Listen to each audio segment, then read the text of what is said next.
présenter voilà, la découverte aujourd'hui. Et justement, elle est là, elle va faire son entrée sur ce plateau pour nous parler de la SAP.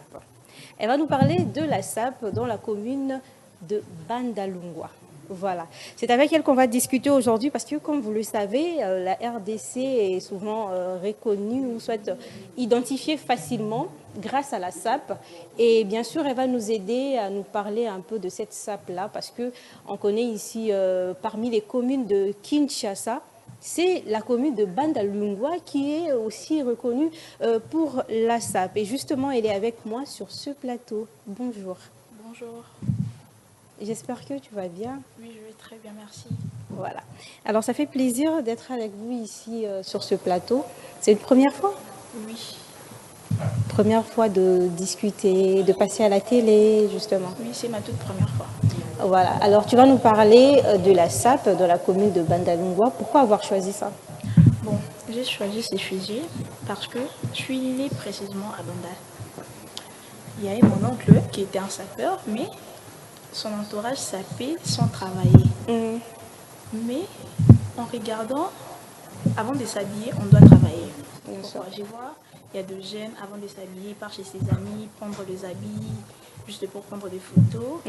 Tandis que dans la société, c'est pas bon. Voilà, merci beaucoup. Alors, on va prendre une petite transition et puis on se retrouve pour mieux parler de la SAP dans la commune de Bandalungwa.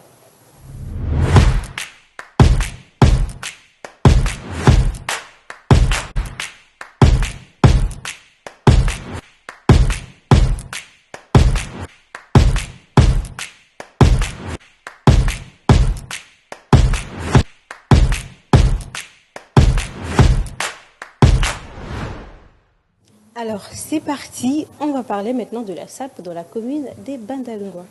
Bon, j'ai une introduction pour la SAP. La SAP, plus qu'un simple mode, est véritable un Si art tu de peux vivre. t'approcher un tout petit peu du micro. La SAP, plus qu'une simple mode, est un art de vivre, un symbole de la fierté. La SAP est née précisément en Afrique centrale, dans la République démocratique du Congo. Oui, on connaît la SAP était représentée à l'époque par Servos Niarchos et de Papa Wemba. C'est lui qui a fait la fierté de la SAP en RDC, Papa Wemba. Mais le sujet était que, en être sapeur, on doit travailler. C'est ça, j'allais intituler sapeur-travailleur. On doit travailler. On dit la SAP n'est pas la délégance, mais la SAP c'est la société des hommes élégants. Dans sa performance, on doit être des travailleurs. Ouais. Bon, pour ma conclusion, j'allais conclure que à Kinshasa, la SAP est un symbole fort de fierté et culture. Mais il est important de se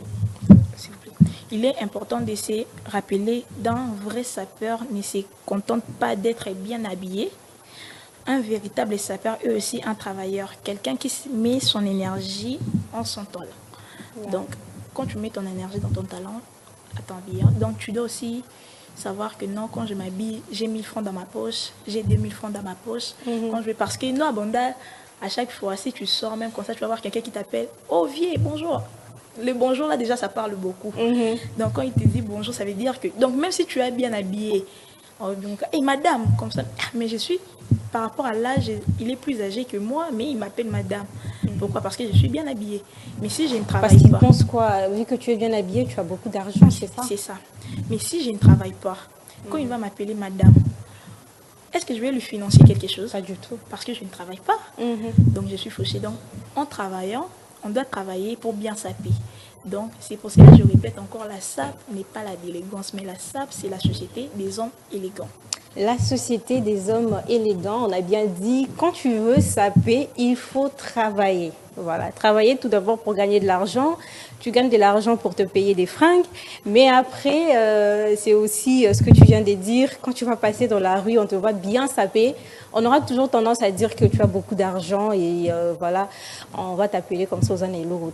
Aïe. Ma bien.